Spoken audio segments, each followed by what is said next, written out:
Hi guys, ഞാനൊരു കാര്യം പറയട്ടെ. എന്നോട് കുറേ പേര് ചോദിക്കാറുണ്ട്, എന്തിനാ നീ ഇത്രയും മേക്കപ്പ് ഇട്ട് പോകുന്നത്, എന്തിനാ നീ ഈ ചുണ്ടിൽ ഇത്രയും സാധനം തേക്കുന്നത്. അവരോട് എനിക്ക് പറയാനുള്ളത്, ഞങ്ങൾ ഈ പെണ്ണുങ്ങൾ ഒരുങ്ങുന്നതൊന്നും ആരും കാണിക്കാൻ വേണ്ടിയിട്ടല്ല. അല്ലെങ്കിലും കാണിച്ചിട്ട് എന്ത് കിട്ടാനാ.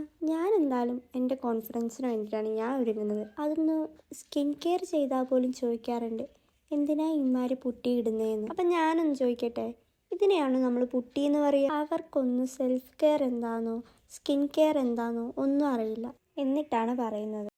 ഞാൻ 10th 9 പഠിക്കുമ്പോൾ ഞാൻ നന്നായിട്ട് ലിപ്സ്റ്റിക് ഇടുന്ന ഒരാളായിരുന്നു. ലിപ്സ്റ്റിക് അല്ല, ഒരു ലിപ് ബാം. ഇട്ട് കഴിഞ്ഞാൽ പിന്നെ കുറച്ച് കഴിഞ്ഞ് ചോക്കുന്നൊരു ലിപ് ബാം ഉണ്ടായിരുന്നു. ആ ലിപ് ബാം ആയിരുന്നു ഞാൻ ഇടാറ്. ടീച്ചേഴ്സൊക്കെ എൻ്റെ അമ്മേനോട് ചോദിച്ചിട്ടുണ്ട്, എന്തിനാ ഇവൾ ഇത്രയും ചുണ്ടിൽ വാരി തേച്ച് വരുന്നതെന്ന്. ഇതേപോലെയായിരുന്നു +2 ടൈമിലും. അല്ലെങ്കിലും നിങ്ങളൊന്ന് ആലോചിച്ച് നോക്ക്, കണ്ണെഴുതിയ കുറ്റം, കൺമഷി ഇട്ടാ കുറ്റം, ഇതൊന്നും അല്ല മേക്കപ്പ് എന്ന് പറയുന്നത്. ഞാൻ എൻ്റെ 7 അയലത്ത് പോലും എത്തിയിട്ടില്ല. അപ്പം ഇന്ന് അത്രയേ ഉള്ളൂ.